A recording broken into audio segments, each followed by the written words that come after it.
क्या क्या कवर कर चुके हैं हम अभी तक? एडी में कंजम्पशन, एडी क्या पढ़ा था हमने? AD is equal to C plus I, consumption plus investment. तो कंजम्पशन फंक्शन कर चुके हैं, S is equal to Y which is equal to C plus S. तो कंजम्पशन फंक्शन तो कर ही लिया था, सेविंग फंक्शन भी कर चुके हैं हम। अब इक्विलिब्रियम स्टडी करना है अगर हमें, तो at equilibrium aggregate demand is equal to aggregate supply. तो उसके कंपोनेंट्स पहले हमें समझ आने चाहिए। कंजम्पशन फंक्शन हम कर चुके हैं, सेविंग फंक्शन हम कर चुके हैं। नेक्स्ट आता है इन्वेस्टमेंट फंक्शन। इन्वेस्टमेंट फंक्शन अब कीन्स की थ्योरी में अज्यूम करा जाता है कि there is only autonomous investment in the economy.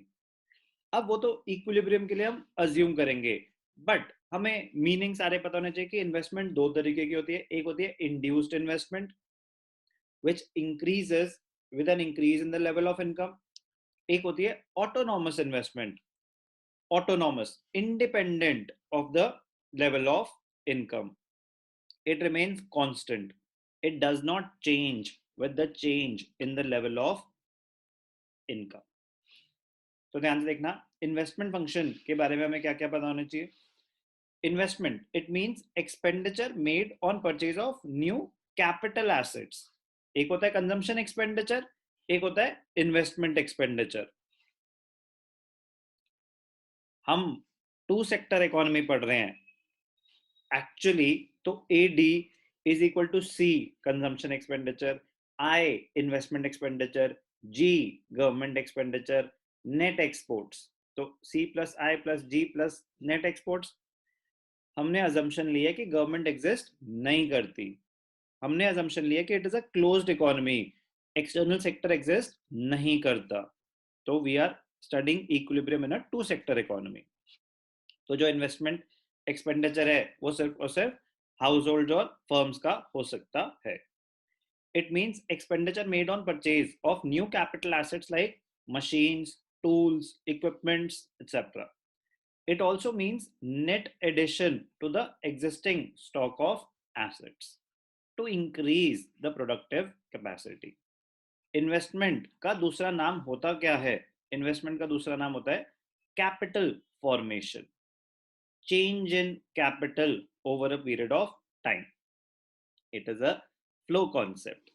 Okay, अब बताया इन्वेस्टमेंट दो तरीके की होती है, एक होती है इंड्यूस्ड इन्वेस्टमेंट, एक होती है autonomous investment. Induced it refers to the investment which depends upon the profit expectations and is directly related and dependent on the level of income। Income level high होगा तो इंड्यूस्ड इन्वेस्टमेंट हाई होगी, income level low होगा तो induced investment low होगी। It is income elastic, it increases और decreases with the change in income. its determining factors other than income are technology, innovations, government policy, etc। तो एक होती है induced investment, एक होती है autonomous investment. Autonomous investment independent of the change in income। It refers to the investment which is not affected by the changes in the level of income। ये आपके लिए बहुत इंपॉर्टेंट टर्म है क्योंकि assume करा गया है कि इक्विलिब्रियम में there is only autonomous investment in the economy. So meaning अच्छे से हमें पता होना चाहिए। It is constant and income inelastic, it does not change with the change in the level of income। it is generally made by the government, generally made by the government on infrastructural projects। तो ये तो हो गई इसकी definition, it is generally made by the government on infrastructural projects. But अगर हम two sector economy पढ़ रहे हैं जहां पे हम ये अज्यूम कर रहे हैं कि गवर्नमेंट एग्जिस्ट ही नहीं करती, तो फिर ये वाले आ जाएगा expenditure on purchase of capital assets. That is for equilibrium point of view, that is from the point of view of equilibrium की गवर्नमेंट एग्जिस्ट नहीं करती। लेकिन एग्जाम में क्वेश्चन आएगा ना, डिफाइन ऑटोनॉमस इन्वेस्टमेंट, तो आपको ये डेफिनेशन ही यूज करनी पड़ेगी। हम पढ़ रहे हैं इन्वेस्टमेंट का मीनिंग, इन्वेस्टमेंट इंड्यूस्ड भी हो सकती है, ऑटोनॉमस भी हो सकती है। अभी इक्विलिब्रियम स्टार्ट नहीं हुआ, मैं आपको ये बता रहा हूँ कि इक्विलिब्रियम में हमने अजम्पशन लिए कि टू सेक्टर इकोनॉमी है, तो वहां पे ध्यान रखना कि ऐसे वर्ड्स यूज मत करना गवर्नमेंट और एक्सटर्नल सेक्टर, क्योंकि वहां अजम्पशन है टू सेक्टर इकोनॉमी की। लेकिन एग्जाम में अगर आता है डिफाइन ऑटोनॉमस इन्वेस्टमेंट, वो इक्विलिब्रियम की बात तो नहीं कर रहा ना आपसे, तो आपको प्रॉपर डेफिनेशन देनी है। Basic level of investment required for the survival of the economy, उसको बोलते हैं autonomous investment. It is generally made by the government on infrastructural projects. its determining factors are socio-economic and political conditions of the country. Since it is autonomous, independent, it is not affected by the change in income. Induced investment, autonomous investment. अगर मैं आपको graph बना के दिखाऊं तो ध्यान से देखना कैसा होगा। एक सेकेंड, अंडरस्टैंडिंग के लिए इजी सा है, बट इजी क्या होता है जो चीज हमें आती हो अच्छे से। ब्लैंक स्क्रीन विजिबल है?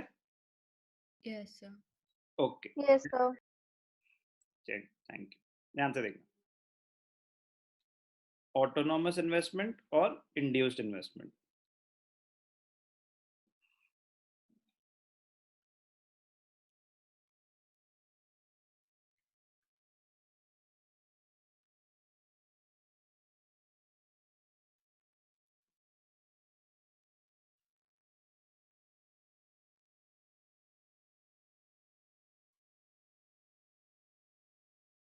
एक्स एक्सिस पे मैं आपको दिखा रहा हूं level of income,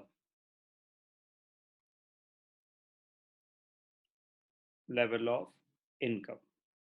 Y axis पे है लेवल ऑफ इन्वेस्टमेंट। सिर्फ इन्वेस्टमेंट भी लिख सकते हैं, इनकम भी लिख सकते हैं, वाई एक्सिस। ठीक है, लेवल ऑफ इन्वेस्टमेंट। अब अगर इंड्यूस्ड है, इंड्यूस्ड इन्वेस्टमेंट का मतलब क्या होता है? Induced investment which is income elastic. Income elastic मतलब it depends on the level of income. If it depends on the level of income, और कैसे? Higher the level of income, higher will be the level of investment. Zero income, zero investment. Induced investment ऐसा होता है, upward sloping का। On the other hand, autonomous investment, it remains constant at every level of income. But important point is, it is incurred even at zero level of income. Induced investment increases with the increase in the level of income. Autonomous investment, it is constant. It is independent of the level of income. It remains constant, but it is incurred even at zero level of income. तो theoretically definition में क्या होती है autonomous investment? It is generally made by the government on infrastructural projects. But equilibrium अगर हम study कर रहे हो, गवर्नमेंट तो एग्जिस्ट करती नहीं, असम्पशन है, तो क्या होगा? Expenditure on capital assets. Expenditure on capital assets like machines, tools, equipments, वो आ जाएगा इक्विलिब्रियम पॉइंट ऑफ व्यू से। तो इंपॉर्टेंट है investment function, autonomous investment, induced investment. दो टाइप की इन्वेस्टमेंट होती है, इनमें डिफरेंस आ सकता है, तो डेफिनेशन से ही आप जो पॉइंट्स हमने स्टडी करे उनसे ही डिफरेंस क्रिएट किया जा सकता है। तो पॉइंट्स ऑफ डिफरेंसेस में बेसिस में डिफरेंशिएट करेंगे तो पहला डेफिनेशन हो जाएगा। Second, relation with income. Induced investment, it is directly related to the income. Autonomous investment, it is not related to the income. Income elasticity, induced investment is income elastic, autonomous investment is income inelastic. Graphical presentation graph मैंने आपको बना के दिखाई दिया। Motive उसके पीछे क्या है? इंड्यूस्ड इन्वेस्टमेंट के पीछे है to earn profits, higher profits. Autonomous, welfare of the economy, it is not for the profit maximisation. Determining factors induced investment के technology, innovation, government policies. Autonomous investment के social and economic, social economic and political condition. Differentiate करने को एक बार ही आ गया था 4 marks में, तो आपने अगर ढंग से नहीं पढ़ा होगा 4 मार्क्स में डिफरेंशिएट नहीं कर पाओगे, तो इसीलिए प्लीज एक बार इसको ध्यान से देखना। मीनिंग ऑफ इन्वेस्टमेंट करा, shape of investment curve, induced investment है तो क्या, ऑटोनॉमस इन्वेस्टमेंट है तो क्या।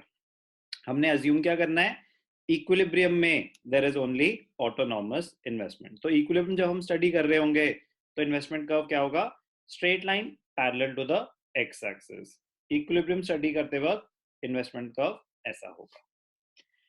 अब ध्यान से देखना, इन्वेस्टमेंट से ही रिलेटेड एक और चीज है छोटी सी, डिटर्मिनेंट्स ऑफ इन्वेस्टमेंट। किन फैक्टर्स पे लेवल ऑफ इन्वेस्टमेंट डिपेंड करेगा। We are talking about the total investment. Total investment includes induced investment and autonomous investment. What are the factors affecting investment? सबसे पहला है and most important, marginal efficiency of investment. Marginal efficiency, marginal मतलब economics में जहां भी word आएगा marginal, it means additional benefit derived from investing more money. मैं 100 crore invest करूंगा तो मेरी एक्सपेक्टेड रिटर्न कितनी होगी, कि और कितना मैं कमा पाऊंगा। कुछ तो मैंने इन्वेस्टमेंट ऑलरेडी कर रखी है, कुछ मैं ऑलरेडी कमा रहा हूं। 100 करोड़ और इन्वेस्ट कर रहा हूं तो और कितने, मैं 20 करोड़ और कमा पाऊंगा, तो मेरी मार्जिनल एफिशिएंसी ऑफ इन्वेस्टमेंट है 20 करोड़। तो expected return on investment, marginal efficiency of investment. Rate of interest, banks वाले कितना रेट ऑफ इंटरेस्ट चार्ज कर रहे हैं। कॉस्ट ऑफ बोरोइंग्स, कि बैंक से अगर आप लोन लोगे तो आपको रेट कितना इंटरेस्ट देना पड़ेगा, 7%, 8%, 10%, 6%, what ever it is the cost of borrowings. Business expectations, की फ्यूचर एक्सपेक्टेशन, आपको क्या लग रहा है कि इकोनॉमी की हालत कैसी है, आगे जाके ग्रोथ हो रही है, फ्यूचर ब्राइट है, तो एक पॉजिटिव मोड रहता है, ग्रोथ प्रोस्पेक्ट्स हाई होते हैं, तो लेवल ऑफ इन्वेस्टमेंट हाई होता है। अगर लग रहा है कि आगे हालात ठीक नहीं लग रहे, जैसे 2020 में जब कोविड आया था तो सब डर गए थे कि अभी कोई नई इन्वेस्टमेंट कर ही नहीं रहा था, तो expectations were not good, future expectations were not good as far as expansion or growth prospects were concerned। तो सब डरे हुए थे, तो उस टाइम पे इन्वेस्टमेंट होल्ड पे आ गई थी, कोई भी नई इन्वेस्टमेंट नहीं हो रही थी। तो बिजनेस एक्सपेक्टेशंस का मतलब ये है। Since future is unpredictable, therefore an entrepreneur has to make some guesses and form his profit expectations। Expectation करनी पड़ती है। तो जैसे बजट आया है, बजट क्या होता है, budget is estimated expenditure and estimated receipts. तो उन्होंने अगर वो बोलेंगे कि इस साल हम इंफ्रास्ट्रक्चर पे इतना पैसा स्पेंड करेंगे, रेलवेज पे इतना पैसा स्पेंड करेंगे, रियलिटी सेक्टर पे, तो एक एक्सपेक्टेशंस ड्रॉ करते हैं ना फिर लोग कि अच्छा इस सेक्टर को ये ग्रो होने वाला है, इसमें पैसा इन्वेस्ट करो। तो ऐसे एस्टिमेट्स लेने पड़ते हैं इन्वेस्टमेंट करने से पहले। So what are the determinants of investment? Marginal efficiency of investment, marginal efficiency की एग्जैक्ट डेफिनेशन क्या है, it is the expected return or profit. ठीक है ना, marginal efficiency, expected return on investment, expected profit. और रेट ऑफ इंटरेस्ट आपकी cost of borrowing है। Rate of interest क्या है, कॉस्ट ऑफ बोरोइंग, जिस रेट पे आपको बैंक से लोन मिल जाएगा। बिजनेस एक्सपेक्टेशंस एक थ्योरेटिकल पॉइंट है, ठीक है ना, उसको इक्वेशन में हम फॉर्म नहीं कर सकते।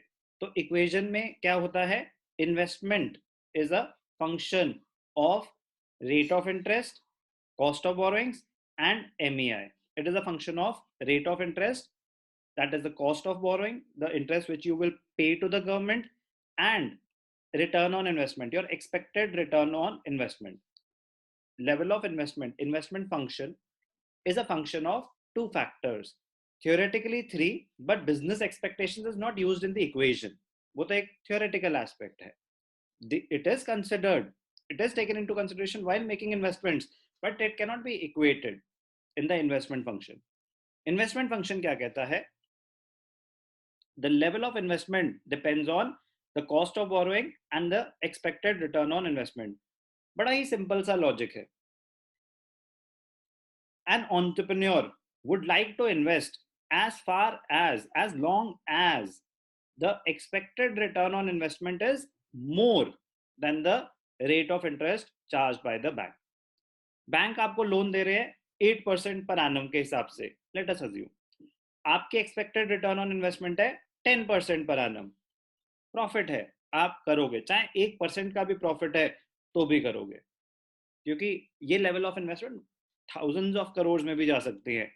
कह रहे as long as MEI expected return on investment is greater than the cost of borrowings, the rate of interest charged by the bank, you should continue to invest. When it is equal, producers are indifferent. Correct, ठीक है, देखते हैं, हमें कोई benefit तो है नहीं, तो फिर business expectations will come into the picture कि आगे जाके शायद बेटर हो जाए. But it is not necessary that they will invest when they are equal. When the expected return on investment is less than the rate of interest, तो भूल ही जाओ, they will not invest at all. So you will continue to invest as long as the expected return on investment is more than the rate of interest charged by the bank. ध्यान से देखना इसका graph कैसा होता है, MEI का graph कैसा होता है. ध्यान से देखना, इसको बोलते हैं MEI का ग्राफ है ये. और investment relationship between rate of interest and the level of investment, जो ये ग्राफ शो करेगा ना, it will show the relationship between the rate of interest and the level of investment. ध्यान से देखिए, मैं आपको अलग से एक पेज पे बना के बताता.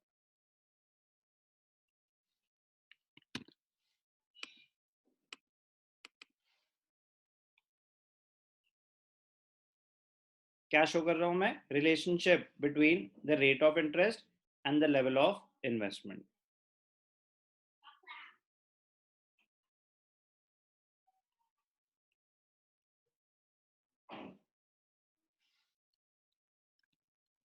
ध्यान से देखना,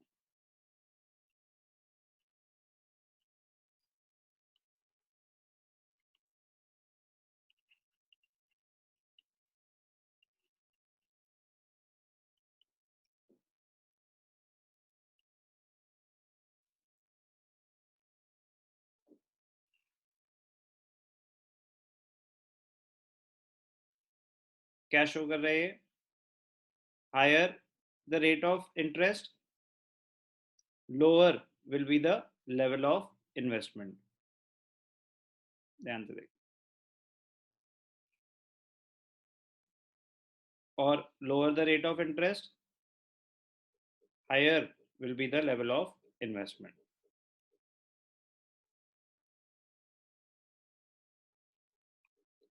So there is an inverse relationship between the rate of interest and the level of investment.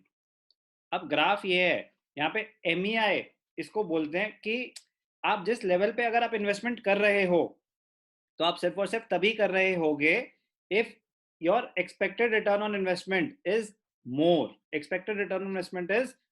than the rate of interest.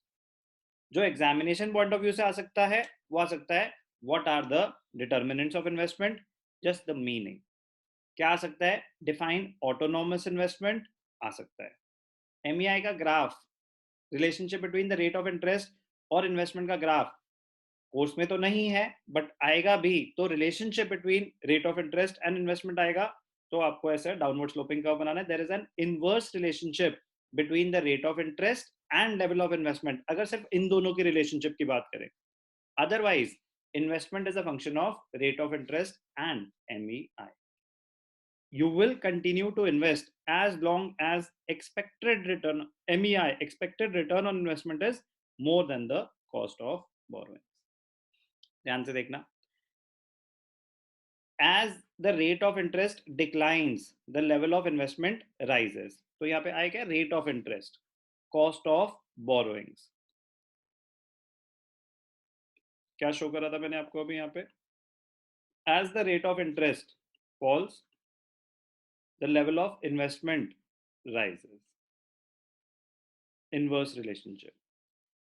Since I generally remains more or less constant, investment demand depends largely on the MEI. कह रहे normally जो bank एक बार rate fix कर देते हैं ना, वो change नहीं होता, बट आपके expected return on investment change हो सकती है डिपेंडिंग ऑन द इकोनॉमी। 6 महीने से चेंज नहीं करा उन्होंने, पहले कर दिया था, अब रेपो रेट अभी 4% पे ही रुका हुआ है काफी टाइम से। कह रहे वो एक बारी फिक्स हो जाता है तो वो ज्यादा चेंज नहीं होता। रेपो रेट के बेसिस पे बैंक वाले अपना रेट, लेंडिंग रेट डिसाइड कर लेंगे, वो इतनी इजीली फ्लक्चुएट नहीं होता। But expected return on investment वो तो हर इंडस्ट्री का अलग हो सकता है, हर सिचुएशन में अलग हो सकता है। लास्ट ईयर वो कुछ और रहा होगा कोविड के टाइम, अब चीजें बेटर हो रही है तो अभी अलग होगा। So inducement to investment depends on whether or not the expected return, additional expected return on additional unit of investment is higher than the market rate of interest. Supply price of capital, cost of capital बोलते हैं, interest charged by the bank. If MEI is greater than the supply price, interest rate की बात हो रही है, then the investor will go on making the additional investment until MEI becomes equal to the supply price of capital means the interest charged by the bank. As a result, MEI is a negatively sloping line. तो वो जो relationship between rate of interest and investment हमने कहा है, उसी को ही वो MEI भी बोलते हैं। तो ध्यान से देखना। With increase in investment, MEI declines because आप जैसे जैसे investment level बढ़ाते हैं, बड़ी बड़ी कंपनीज का जो वॉल्यूम्स में जो खेल रहे हैं, वो बहुत बहुत बहुत छोटे मार्जिन पे खेलते हैं। वो एक्सपैंड ही इसलिए कर पाते हैं कि वो बहुत सस्ते में बेचेंगे, सस्ते में इकोनॉमीज ऑफ स्केल में उनकी कॉस्ट भी कम होगी। बट छोटे बिजनेस का ना प्रॉफिट मार्जिन 100% भी हो सकता है, बड़े बिजनेसेस का प्रॉफिट मार्जिन कम होता रहता है, कम होता रहता है, कम होता रहता है। because of extreme competition, a firm in the long run earns only normal profits. तो वो हमने माइक्रो इकोनॉमिक्स में पढ़ा था कि अगर कोई बहुत एक्स्ट्रॉर्डनरी प्रॉफिट्स कमा रहा है, more firms will enter into the industry, तो मार्जिन, प्रॉफिट मार्जिन बहुत कम होता है हायर लेवल पे। So as the level of investment increases, MEI keeps decreasing. Expected return on investment कम होता रहता है, बट मैं तब तक इन्वेस्टमेंट करता रहूंगा till it is greater than the rate of interest. Okay, so what is the comparison between MEI with ROI? वो आपको बता दिया। The profitability of an investment can be worked out by comparing MEI with ROI, the rate of interest. If MEI is greater than ROI, investment is profitable. For example, if MEI is 12%, if an entrepreneur has to pay 12% interest to the bank, rate of interest, please do not mix it with return on investment. ROI is being used for rate of interest charged by the bank. MEI is your expected return on investment, marginal efficiency of investment. आप bank को पे कर रहे हैं 12%, expected रिटर्न है 20%, you will continue to invest. तो 1 marker आ सकता है इस पे, 3 मार्कर आ सकता है डिटर्मिनेंट्स पे, 3 मार्कर आ सकता है difference between autonomous investment and induced investment पे। तो क्या पढ़ा हमने? इन्वेस्टमेंट फंक्शन क्या होता है, ऑटोनॉमस इन्वेस्टमेंट क्या होता है, इंड्यूस्ड इन्वेस्टमेंट क्या होता है, डिटर्मिनेंट्स ऑफ इन्वेस्टमेंट क्या है। इन्वेस्टमेंट में इतना ही पता होना चाहिए। अभी हम इक्विलिब्रियम करेंगे तो उसमें ये पता चल जाएगा कि we assume that there is only autonomous investment in the economy and we will study equilibrium in a two sector economy. वो सब सारी बातें अभी इक्विलिब्रियम में आ जाएंगी।